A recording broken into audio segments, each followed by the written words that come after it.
पटना के होटल मौर्य में राष्ट्रीय जनता दल की राष्ट्रीय कार्यकारिणी की महत्वपूर्ण बैठक आयोजित की गई थी, जिसमें पार्टी के भविष्य और नेतृत्व को लेकर कई बड़े फैसलों की उम्मीद जताई गई। विधानसभा चुनाव में मिली करारी हार के लगभग 2 महीने बाद बुलाई गई इस बैठक में लालू प्रसाद यादव और तेजस्वी यादव सहित पार्टी के तमाम दिग्गज नेता, सांसद, विधायक और पूर्व विधायक शामिल रहे।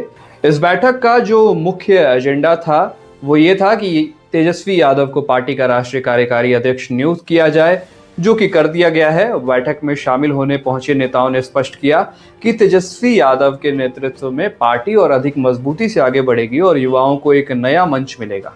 राष्ट्रीय जनता दल के नेताओं का मानना है कि तेजस्वी यादव आज भी जनता के मुख्यमंत्री हैं और चुनाव में उनकी हार नहीं बल्कि तंत्र की जीत हुई है, जो लगातार राष्ट्रीय जनता दल की ओर से और तमाम जो विपक्ष है उसकी ओर से आरोप लगाए जा रहे थे कि नीतीश कुमार ने महिला रोजगार योजना के तहत जो 10,000 रुपए दिए, उस 10,000 रुपए से कथित तौर पर जो आरोप है कि नीतीश कुमार ने वोट खरीद लिए, जिसमें वोट चोरी कर सत्ता हासिल की गई, ऐसे तमाम तरीके के जो बयान है वो दिए जा रहे थे।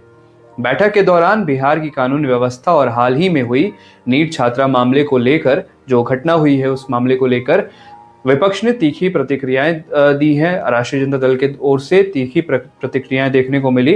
राष्ट्रीय जनता दल के नेताओं ने सरकार पर आरोप लगाया कि बिहार में बेटियां सुरक्षित नहीं हैं और पुलिस प्रशासन मामले को दबाने की कोशिश कर रहा है। मुख्य प्रवक्ता शक्ति सिंह यादव ने कहा कि सिर्फ पटना ही नहीं बल्कि मधेपुरा, खगड़िया, बेगूसराय, इन जगहों पर भी अमानवीय घटनाएं जो हैं वो हुई हैं। उन्होंने आरोप लगाया कि जब तेजस्वी यादव ने इस मुद्दे पर सरकार को घेरा, तब जाकर प्रशासन ने आनन फानन में जो कार्रवाई है वो शुरू की और 2 पुलिस कर्मियों को सस्पेंड किया। आरजेडी ने इस कार्रवाई को नाकाफी बताते हुए पटना एसएसपी पर कार्रवाई करने और उन्हें पद से हटाने की मांग की है ताकि निष्पक्ष जांच हो सके। नेताओं ने सीधे तौर पर एनडीए के बड़े नेताओं और उनके बेटों को इस मामले में शामिल होने का दावा किया है और सरकार पर लीपापोती करने का बड़ा आरोप लगाया है। राजनीतिक और सांगठनिक मजबूती के अलावा बैठक में बिहार की आर्थिक स्थिति और राज्य सरकार की नीतियों पर भी गंभीर चर्चा हुई। शक्ति सिंह यादव ने सरकार के विकास के दावों पर सवाल उठाए और सवाल उठाते हुए कहा कि बिहार आज कर्ज के जाल में डूबता जा रहा है। उन्होंने वित्त मंत्री के बयानों का हवाला देते हुए पूछा कि आखिर बिहार को किस दिशा में ले जाया जा रहा है और राज्य के आंतरिक संसाधन क्या है। आरजेडी ने सरकार की जो समृद्धि यात्रा नीतीश कुमार की चल रही है उस पर भी तंज कसा और कहा कि यह समृद्धि केवल कुछ चुनिंदा लोगों तक सीमित है, जबकि आम जनता बेरोजगारी और अपराध से त्रस्त है।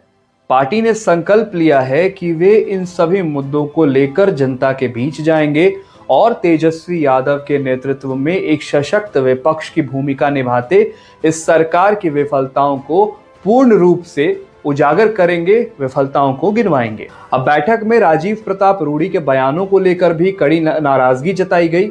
भाई वीरेंद्र और अन्य नेताओं ने रूडी के उन आरोपों का पलटवार किया जिसमें कहा गया था कि तेजस्वी के बिहार आने से अपराध बढ़ता है, यानी जब तेजस्वी बाहर थे, अभी तेजस्वी वापस आए तो उस पर बयानबाजी दी गई थी। आरजेडी नेताओं ने इसे बेहद शर्मनाक और आधारहीन बयान बताते हुए कहा कि सत्ता पक्ष के पास कोई ठोस काम है ही नहीं, इसलिए वे केवल व्यक्तिगत हमले करते हैं। बैठक के अंत में ये कहा गया कि पार्टी का अगला लक्ष्य संगठन को जमीनी स्तर पर मजबूत करना और राजद सुप्रीमो लालू प्रसाद यादव के मार्गदर्शन में तेजस्वी यादव की विचारधारा को घर घर तक पहुंचाना है।